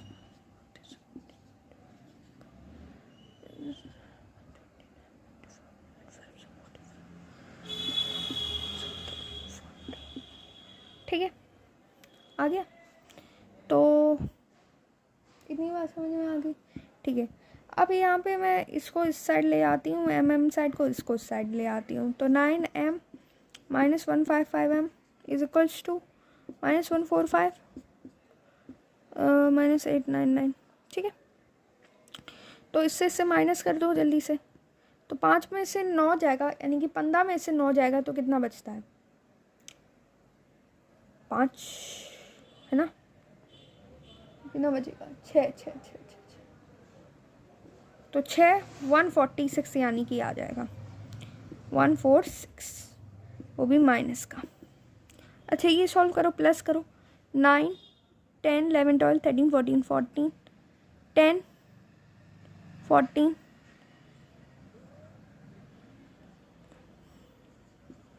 ये आ गया, ठीक है। तो m वो भी माइनस का आएगा, ये कट, तो m इज इक्वल टू 2004 4 कितना आ गया, डिवाइड करो, तो 14 आ जाएगा आंसर जब सॉल्व करोगे, ठीक है। तो इस तरीके से हम इस क्वेश्चन को सॉल्व करेंगे, फुल व्यू, ठीक है। So now what we are going to discuss about general term. Okay, so general term we will talk about general term of GP. So it's very easy to find it out. General term, the formula comes as ARN minus 1. So this formula is super important, so make a note of this one, okay. So the questions we will do only, the thing is, okay, so nothing is more important here, just you have to understand this is the formula to find out the general term, or you can say this another term, or you can say this type of things, okay. So another term find करने के लिए this formula you have to use it. A क्या होता है, A first term, R क्या होता है, common ratio, that's it. So the thing you I think you have understood this, you have to keep in mind, put a star mark here, okay. Now let's do some question for a better understanding. Suppose I'm going to take a first normal question. I'm going to take a find the 10th term and the general term of the progression. Like questions are coming like find the 10th term and all. Okay, so it's very easy. Only what you have to do 10th term find करने के लिए you know the formula. What is the formula comes to be in your mind? ARN minus 1. 10 term दी गई है तो 10 minus AR 9 हो जाएगा यहाँ पे 10 की वैल्यू रखने पे। ठीक है, तो AR की A की वैल्यू क्या है? इसके लिए तुम्हें AP गिवन है 1/4। ठीक है, -1/2 गिवन है, फिर 1 गिवन है, -2 गिवन है और 4 गिवन है। ठीक है, तो तुमको क्या करना है? फर्स्ट टर्म लेना है, दैट इज +1/4 इंटू आर कैसे निकालते थे? आर कुछ नहीं, सिंपल से इसको डिवाइड कर दो, -1/2 डिवाइड बाई 1/4 कितना आ जाएगा? 1/2 इंटू 4/1। ये माइनस में तो 2 दूनी 4 -2 आ जाएगा, तो यहाँ पे तुम -2 रख दोगे। अब रख दोगे तो ये 2 आ जाएगा, यानी कि अगेन तुम्हारे पास वैल्यू में एक second, one second mistake happen. See you what a का वैल्यू इज वॉट? ए का value is 1/4 right, into r की वैल्यू कितनी आई थी? -2 और यहाँ पे 9 है तो 9 लिखना पड़ेगा। ठीक है, अब 9 लिखने की जगह हम इसको थोड़ा सिंप्लीफाई कर लेते हैं, 3 और 3 कर देते हैं, क्योंकि 3 3 ज़ा 9 ही होता है अगर हम मल्टीप्लाई करेंगे। कैसे हमने मल्टीप्लाई किया? अगर ए और एम और एन होता है तो m इंटू एन हम पावर को मल्टीप्लाई कर देते हैं, तो इसी तरीके से हम -2 raise to the power 3 again 3 कर दिया हमने। ठीक है, तो 1/4 इंटू आ गया, इसको सॉल्व करो, 2 रेज टू द पावर 3 8 आता है। अब 8 raise to the power 3 sorry minus में आएगा 8। ठीक है, इसको भी अगर सॉल्व करोगे तो 8 इंटू 8 इंटू 8, ठीक है, माइनस का 8 है तो 3 बार आया है, तो एक सेकेंड लिख देना। 8 8 से कितना होता है? 64 हो जाता है, वो भी प्लस का। 64 इंटू 8 करो, 8 4 ज़ा 32, 3 कैरी, 8 5 ज़ा 46 ज़ा 48, 14 50 51, 512 आ गया। ठीक है, 512 आ गया है, पर 512 किस में आ रहा है? निगेटिव में, है ना। तो अब इसका तो आधा काम हो गया हमारा कि 512 नेगेटिव में आएगा। ठीक है, इसको सॉल्व कर लिया हमने। ठीक, ओके। अब अगर ये चीज़ आ रही है, इसको डिवाइड कर दो तो -128 समथिंग आ जाएगा आंसर। ठीक है, तो ये क्या हो गया? ये तो हमारा nth टर्म निकल गया ना। ठीक है, अब nth टर्म निकल गया, अगर जनरल टर्म आ जाए तब कैसे लगा लोगे? जनरल टर्म कुछ नहीं होता है, ARn-1 होता है। अब उसमें कोई न्यू चीज़ नहीं है, हमें जनरल टर्म बताना है, तो जनरल टर्म ऐसे लिख देंगे। ठीक है, तो Tn is equals to ARn-1। ठीक है, तो A कितनी है? 1/4 है, R कितनी है? -2 है और n-1। ठीक, अब इसको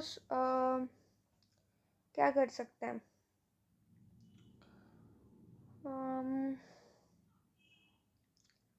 इसको ऐसे ही लिखा रहने दो, है ना, तो भी कोई दिक्कत नहीं होनी चाहिए। और कुछ अदर चीज़ करते हैं, तो लेट्स सी। ठीक है, तो ऐसे जनरल टर्म को हम लिख सकते हैं। ठीक है, अब आ जाओ नेक्स्ट क्वेश्चन करते हैं। नेक्स्ट क्वेश्चन क्या है? Little complicated but easy only. Something new we have to see. So new question comes here. Okay, let's do this question. If fourth and ninth term of a GP are 54, 13, 122 respectively, find the GP, also find its general term. So basically given क्या है? You know how to take a splitting middle term. Here I have took it, I have wrote all the things whatever you needed.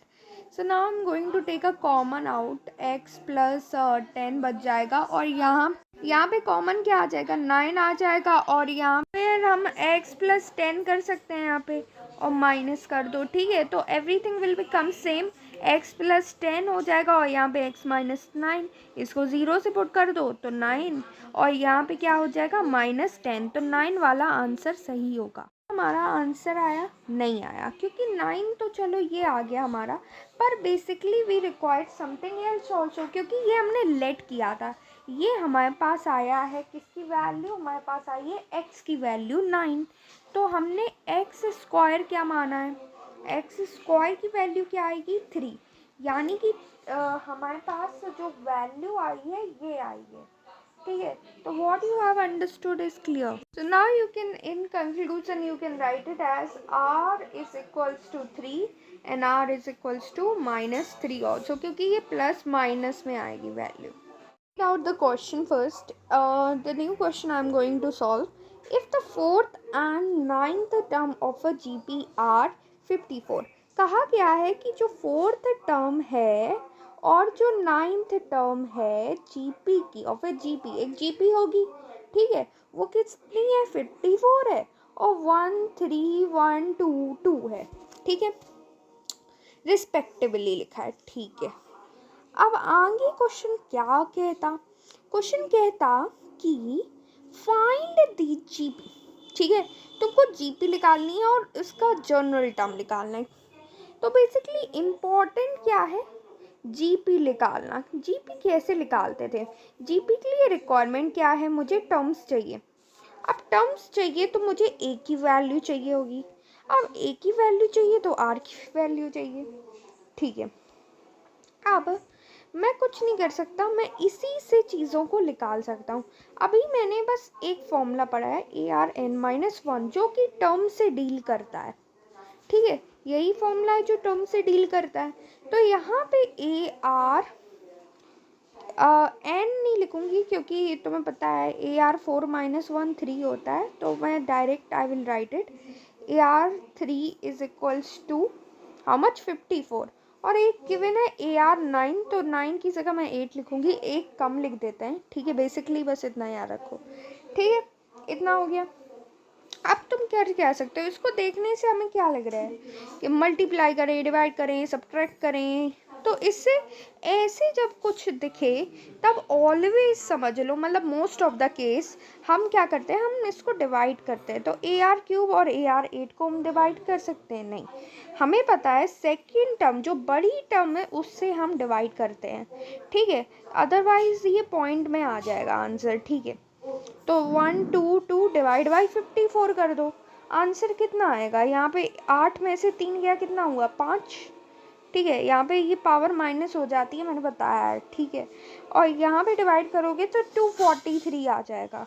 अब यार are की value तुम्हारे पास है, यार तुम बोलोगे नहीं है, कैसे नहीं है, देखो यहाँ पे ध्यान। Now what we can do, हम एक चीज़ कर सकते हैं, इस 243 को किसी भी तरीके से 5 की पावर में लिखने की कोशिश करो।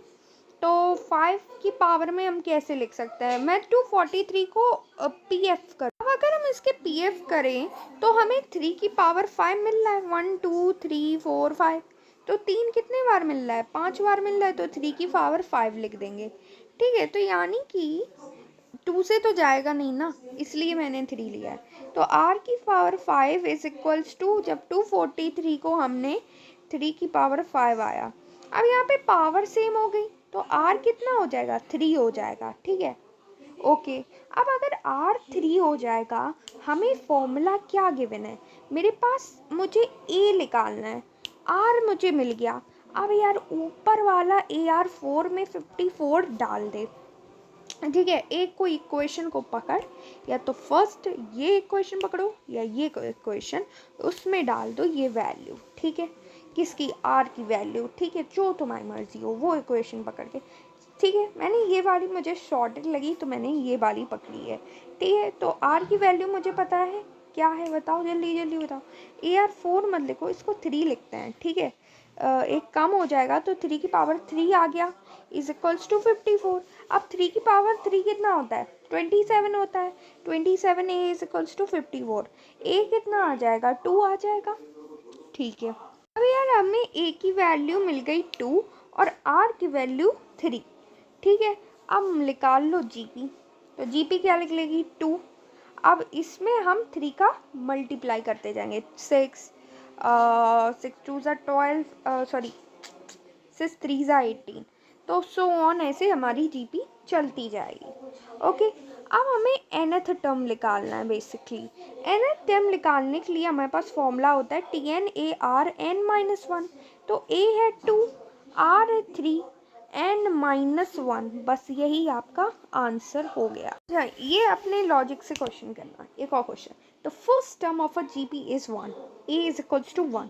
ठीक, and the sum of the third and the fifth term, यानी कि सम दे रखा है, टर्म दे रखा है T3 plus T5 is what, is 90। ठीक है, find the common ratio of the GP. हमें आर निकालना है। कैसे निकालेंगे, लॉजिकल से just have a D term हमें दिए गए हैं, इनका सम दिया गया है, तो बेसिकली हमें ए आर दिया गया है, AR(n-1)। तो ये इसको हम TN is equals to AR(n-1) formula होता है। अब T5 दिया है तो AR(5-1) दिया है, यानी कि AR4 आ जाएगा। ठीक है, मैं इसको पूरे को सिंप्लीफाई ऐसे किया। ठीक है, ठीक है, थोड़ा फास्ट मोड पे चल रहे हैं because we have to complete. ठीक है, ये T3 हमें यहाँ पे गिवन है, तो हमें AR2 बस एक कम कर दो। ठीक है, n-1 है इसलिए हम ऐसे करते हैं, AR(n-1) लिखते हैं। अब 3-1 करोगे तो 2 नहीं आ जाएगा। ठीक है, इतना क्लियर हो गया। अगर ये हो गया तो T5 कितना हो जाएगा, AR की पावर 4 इज इक्वल्स टू 40। ठीक है, अब ए की पावर हमें 1 दिया है।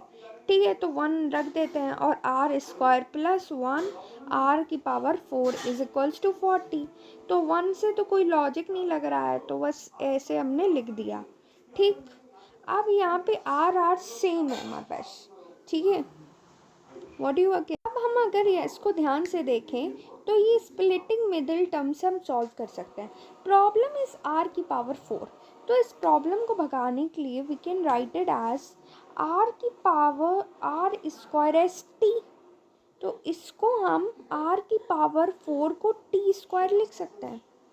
यार तुम छोड़ो, टी भी नहीं लेता है, तुम कहोगे टी ले लिया, नहीं लेंगे, एक्स लेते हैं। ठीक है, किसको मैंने एक्स माना, आर की स्क्वायर को। ठीक है, क्यों माना, क्योंकि यहाँ से मैं स्प्लिटिंग मिडिल टर्म हम देख पा रहे हैं, तो हमें ये चीज़ हमारे पास गिवन आई थी, है ना, और कोई लॉजिक लगेगा नहीं तो यही लगाना पड़ेगा। तो आर स्क्वायर प्लस R4-40 लिख सकते हैं हम इसको। तो आर स्क्वायर को मैंने टी स्क्वायर एक्स माना है। ठीक है, तो एक्स यहाँ पे नहीं लिखेंगे। अगर मैं इसको देखूँ तो मैं इसको एक्स स्क्वायर लिख सकता हूँ, क्योंकि आर की पावर 4 है, यानी कि आर स्क्वायर 2 बार आया होगा, तो एक्स स्क्वायर हो जाएगा। ठीक है, और x square plus x minus 40 is in the question we are going to solve.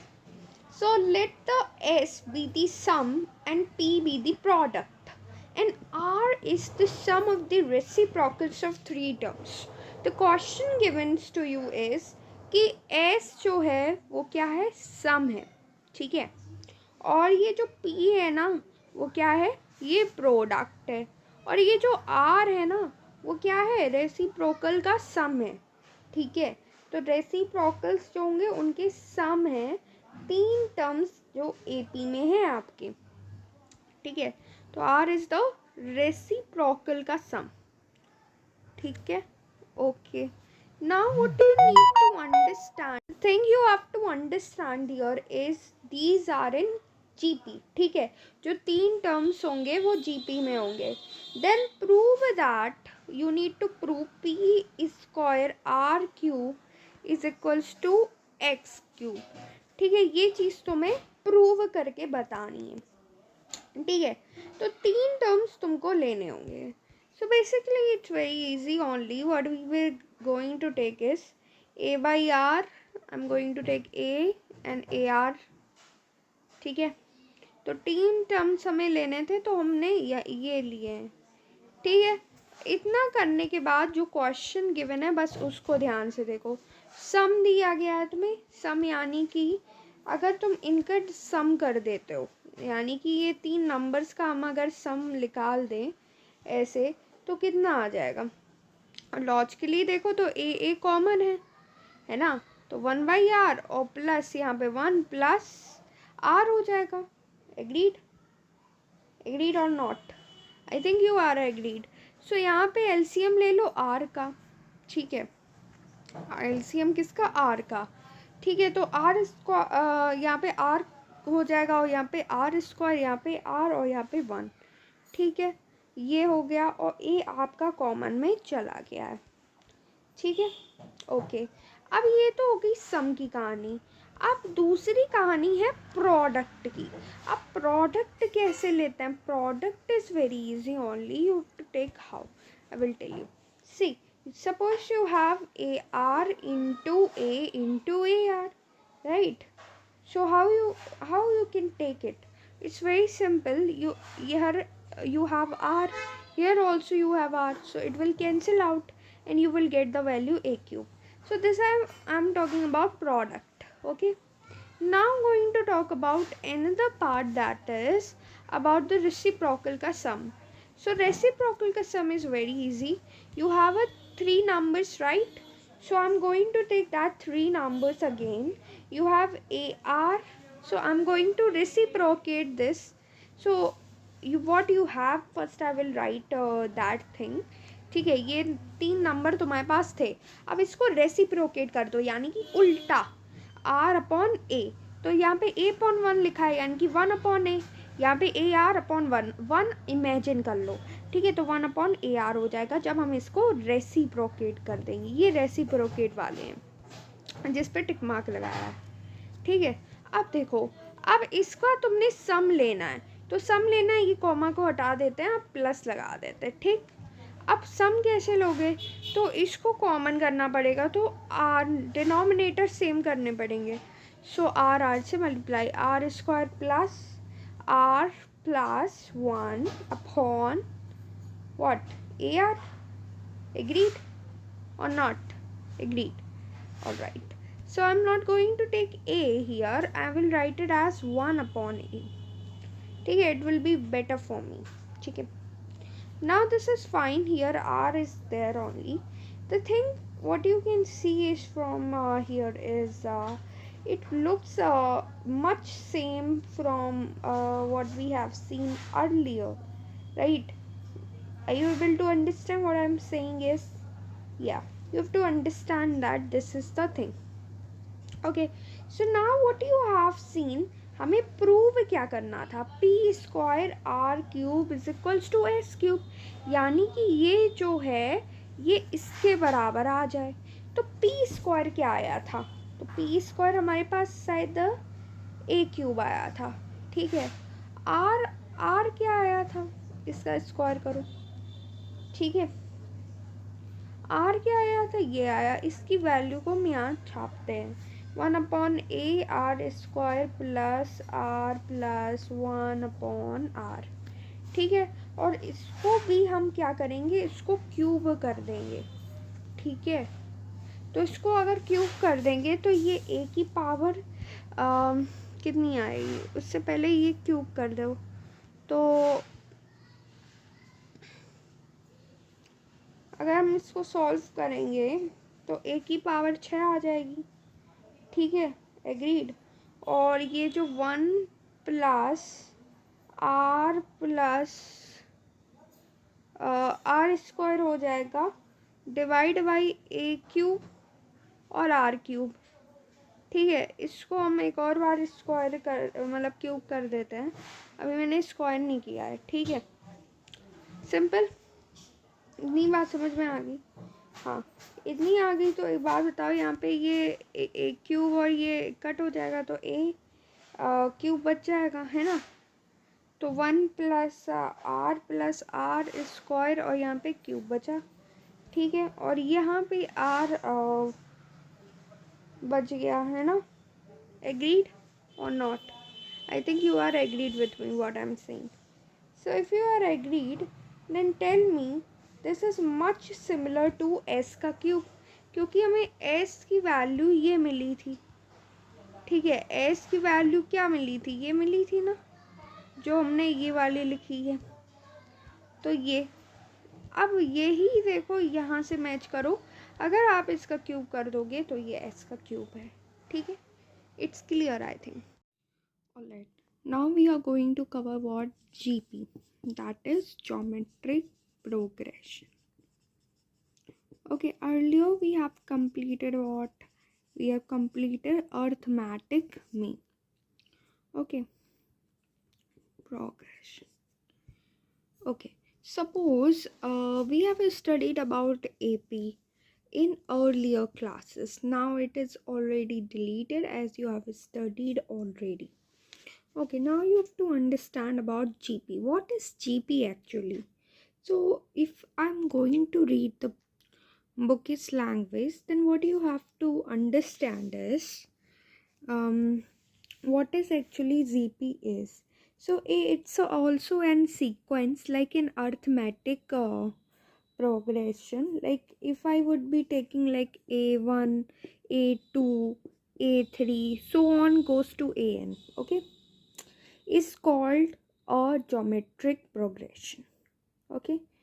And the condition is that if each term is non-zero and ak plus 1 ak is equals to r, what it will be, I will tell you. Suppose we have this number like 6, 18, 54 and 162. If I tell you whether it is an GP or not, how can you tell me? It's very easy. You have this A1, you have A2, you have A3, you have A4, right? Now, if in AP, what I did, 80 minus 6, if whatever the answer come, that answer should be matched with 54 minus 18. Means first term minus second term we are doing. Sorry, second term minus first term we are doing in AP. Then again we are minusing what? Third term and second term.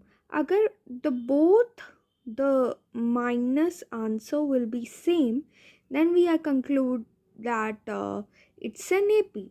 But in this case, if A2 divided by A1, okay, A2 divided by A1 is equals to A3 divided by A2, then I will say it's an GP. So let's check it out. 18 divided by 6 is equals to, or not, let's check this, 54 upon 18. So what should be the answer? Let's see. So 6 to the 12 is 3s are 18. 18 3s are 54. So 3 we got. That means that we have got the common ratio. So common ratio here is R, that is 3.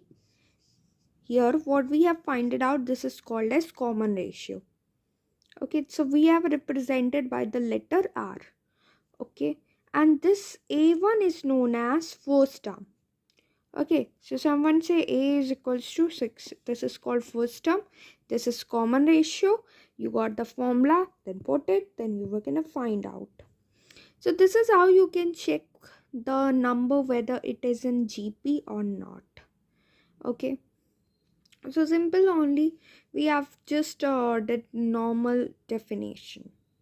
Now suppose if someone give you a more complex question, like this is not a complex question.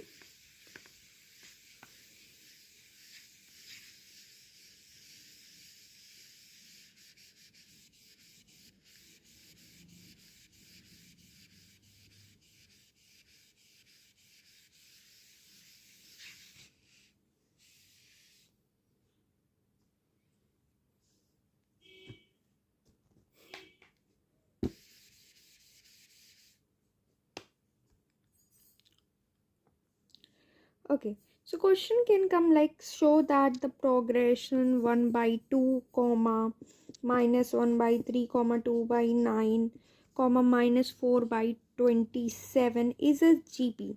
Write down its first term and its common difference. Yeah, sorry, common difference in common ratios. So basically it's an GP. How we can prove that? It's very simple. You know that the formula first term and divide by second term divide by first term. So minus 1 by 3 divide by 1 by 2. What will happen? 1 by 3 will be same and this 2 will be in upon, so it will come as like this. So it will be minus 2 upon 3. Okay, this is how you can do. Again you have this point and this point. So what I'm going to be doing is 2 by 9 divide by 1 by 3 minus 1 by 3 you have. Yeah, it's minus 1 by 3. So keeping like this minus 1 by 3, what we can do actually 2 by 9 like this only and this 3 upon 1 minus I'm going to put here. Okay, 3 3 can be cancelled. 3 can be cancelled. 3 3s are 9. Okay, and what you have got here 1. Okay, already it is minus 2 by 3. So what you have got to minus 2 by 3 and minus 2 by 3. That means this part is in GP. What is this? This number is in GP. Okay, they have given dot dot also. Okay, so we have proved that it's in GP. As common ratios is what we got as what we have got minus 2 by 3. Again what we can do, we need to find the first term, right? First term क्या होगा? First term एक AP का जो पहला number होता है जो कि है हमारा half r minus 2 by 3. Hence it's GP. Alright, अब हम क्या करेंगे? अब let's see. More complex question what can they give is show that the sequence given like Tn let me clear it. Okay, Tn is equals to 2 into 3 की power n for all what? For all the n belongs to natural number is a GP. Find the first term and the common ratio. Given, first of all, let's read the question. So that the sequence given by term nth is equals to 2 into 3n for all n belongs to n is a GP. ठीक है, कह रहा है कि ये sequence दी गई है तुम्हें, ये दिखाओ कि जो सीक्वेंस है given by term n is equals to 2 into 3 raise to n for all n belongs to natural number और वो GP में होनी चाहिए. ठीक है, और उसके कॉमन रेशियो निकाल दो. अब देखो बेसिकली हमारे पास क्या गिवन है क्या नहीं गिवन है, we have to see to that. Okay, so how we can find it out actually? So we can find it out by first we need to see what we have. Actually we have this part. Okay, now I need to see that I want to find out A, right? I want to find out what? I want to find out A and plus I want to find out what R value also. Now how I can find it out? That's a question. So question is very easy. We have given Tn. That means this considered to be as an का term और यानी कि term n given है. ठीक है, अब term n given है तो इसको हम फर्स्ट मान के चल रहे हैं. ठीक है, तो अगर हम a1 a2 के फॉर्म में लिखते थे तो यानी कि हम उसमें +1 कर रहे हैं, है ना. अगर मैं a1 में ऐसे कैसे लिखती हूँ +1, a2 हो जाता है ना, तो इसमें +1 ऐसे सोच सकते हैं. ठीक है, तो यहाँ पे हमें Tn गिवन है 2 इंटू 3 की पावर n. ठीक, तो अब हमें क्या करना है, हमें टी एन प्लस वन कर देना है तो 2 × 3 n+1 हो जाएगा। तो ये मेरी सेकेंड टर्म है, ये मेरी फर्स्ट टर्म है, ठीक है। तो अब ये 2/1 करेंगे तो काम बन जाएगा। हाँ बन जाएगा, क्योंकि हम second term divide by first कर रहे हैं। अब यार अगर काम बन जाएगा तो हम इसको डिवाइड कर देंगे, बस इतना ही लॉजिक लग रहा है। क्योंकि तुम क्या ही सोच सकते हो उस टर्म, ये तो तुम्हें गिवन है, ठीक है। तो तुमने ए एन ऐसे सोच सकते हो, A1 कर सकते हैं, बस इतना ही सोच पाओगे। तो बस इसको मैंने लिया और इसको लिया। अब देखो, अब डिवाइड करना आता है? नहीं आता। ये 2 उड़ाओ और ये 3n+1, ये बेटा 3 और ये n है। जब ये डिवाइड में होते हैं ना सेम बेस, तो बेटा ये माइनस में पहुंच जाएगा, ठीक है। क्लियर? तो n कट 3 की पावर 1 3, ठीक दिख रहा है? दिख रहा है कि नहीं दिख रही? दिख रहा है, 3 लिखा है, ओके। ये तो दीदी आपने R निकाला, अब हमें तो A जानना है। अगर A जानना है तो A का तो भैया पूरा करने कर ही दिया है। क्या कर दिया? हमने तो देखा ही नहीं। देखो यार, मैंने कुछ नहीं करना है, अब तो मैं बहुत सरल कर दिया मैंने काम। अब देखो, अब इसको जो Tn लिखा था ना 2 × 3 n, इसमें डालो बेटा 1, ठीक। और 2 × 3 की पावर कितनी होती है? 1। इसको पुट कर दिया n की जगह, ठीक है। बस 3 2 6, क्योंकि 3 की पावर कितनी आ जाएगी? 1 में 3 आएगी, तो 2 × 3 6, ठीक है। तो बताओ यार फर्स्ट टर्म क्या आएगा? क्या आएगा फर्स्ट टर्म? 6 नहीं आ जाएगा? बस निकल गया, क्वेश्चन हो गया, बस बस बस। अच्छा फुल व्यू देख लो एक बार, समझ लो मैंने क्या किया, कैसे किया, ठीक है। बाद में कन्फ्यूज़न ना हो, ठीक है। बस वही लॉजिक लगाया जो मैंने बताया, ठीक है। हो गया, आगे बढ़े। Topic comes is sum of the terms of a GP. तो अगर हमें सम ऑफ n टर्म्स पता करना हो एक जीपी में, अभी हमने I think the last year we have studied arithmetic progression. Those who people are in class 10, they can see that video. I have solved so many CVSC PYQs. So what is now concluded here, we need to understand something else.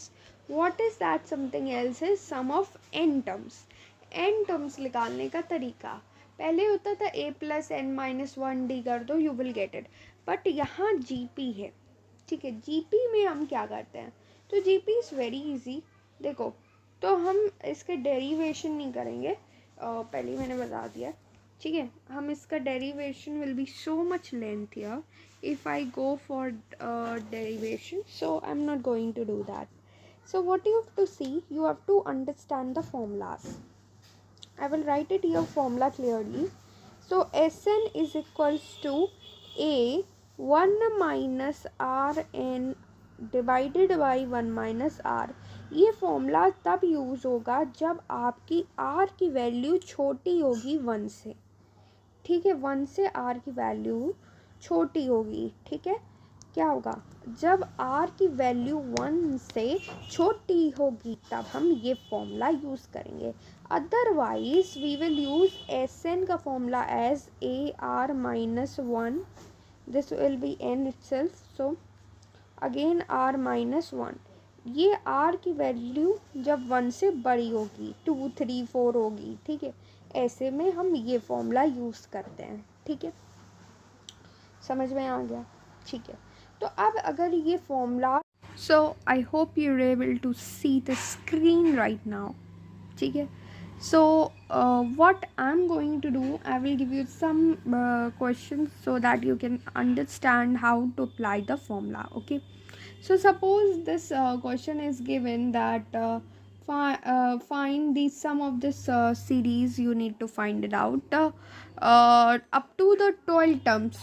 So basically what the formula comes, जब हम सम का नाम सुनते हैं तो हमारे दिमाग में सम के फॉर्मूलेज आने चाहिए। अब सम के फॉर्मूलेज कौन कौन से होते हैं वो सोचना होगा कि आर कैसा है। अब आर कैसा है, अब सम जैसे ही तुम्हें पता चला मुझे सम निकालने हैं तो तुम्हारे दिमाग में दो फॉर्मूलेज आने चाहिए। जब वो दो फॉर्मूलेज तुम्हारे दिमाग में आ जाए तब उसके बाद तुम्हारे पास सेकंड टास्क आता है कि कौन सा फॉर्मूला अप्लाई करना है। अब formula comes to be in mind is कि आर का ग्रेटर वाला निकालना है कि आर के लेस देन 1 वाला निकालना है।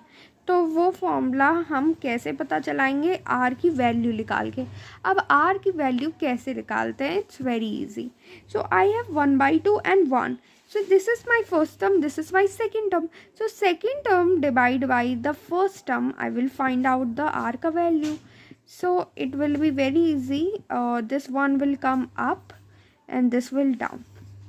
Okay, so I have basically reciprocate this to, okay, it's clear. I think it will be the answer comes to be is 1/2. ठीक है, 1/2 कैसा होता है, 0.5 लिखते हैं, ये 1 से कम होता है। तो यानी कि फॉर्मूला कैसा होना चाहिए, आर लेस देन 1 वाला। ठीक है, अब ये फॉर्मूला है तो हमारे दिमाग में सिर्फ और सिर्फ एक ही फॉर्मूला आता है जो कि है r a 1 minus r n 1 minus r. ठीक है, ये होल पे ब्रैकेट है। ठीक है, ओके। अब आता है काम कि ए की वैल्यू को तुम डाल दो। तो ए की वैल्यू 1 होती है। ठीक है, अगर 1 होती है तो यहाँ पे 1 माइनस, यहाँ पे है हमारे पास गिवन है 1 है। ठीक है, और यहाँ पे हमारे पास आर की वैल्यू हाफ आई है तो हाफ डालेंगे। ठीक है, एन कितना है, 12 है। ठीक है, हमें 12 टर्म्स तक निकालना है तो 12 लिख देंगे। ठीक है, और 1 minus r that is half. ठीक है, अब इतना होने के बाद हमारे पास आता है कि हम इसका कैसे करें। तो 1 minus 1 raise to the power 12, और यहाँ पे भी अगर हम एलसीएम लेंगे तो 1 2 raise to the power 11 into 2 raise to the power 11।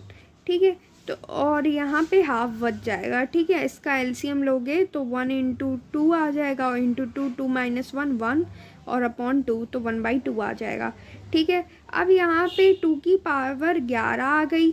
ठीक है, कितनी आ गई, 2 की पावर 11 आ गई। सॉरी 11 नहीं आएगी, 12 ही रहेगी। ठीक है, sorry by mistake I have just wrote. ठीक है, ये 12 आ गई, तो 2 की पावर कितनी आ गई तुम्हारे पास, 12 आ गई। ठीक है, क्वेश्चन में यही तो n था, तो इसीलिए हम इसमें इसको एलसीएम लिया, तो हमने इधर 2 की पावर 12 का मल्टीप्लाई करना है। ठीक है, तो अब इसको हम माइनस कर देंगे, तो माइनस, क्योंकि ये गिवनी है हमें माइनस, तो -1 डिवाइड बाई 2 की पावर 12।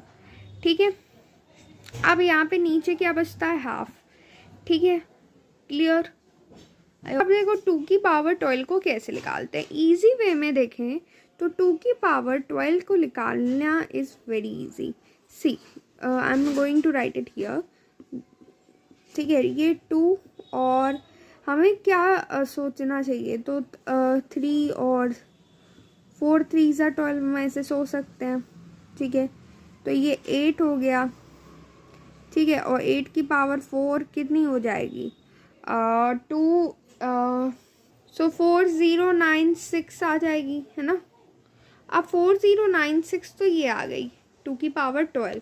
अब इसको मैं यहाँ पे लिख दूँगा, ठीक है, साफ तरीके से।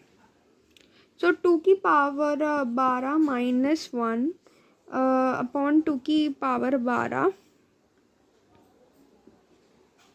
ठीक है, हाँ, और यहाँ पे 1/2। It's clear right now.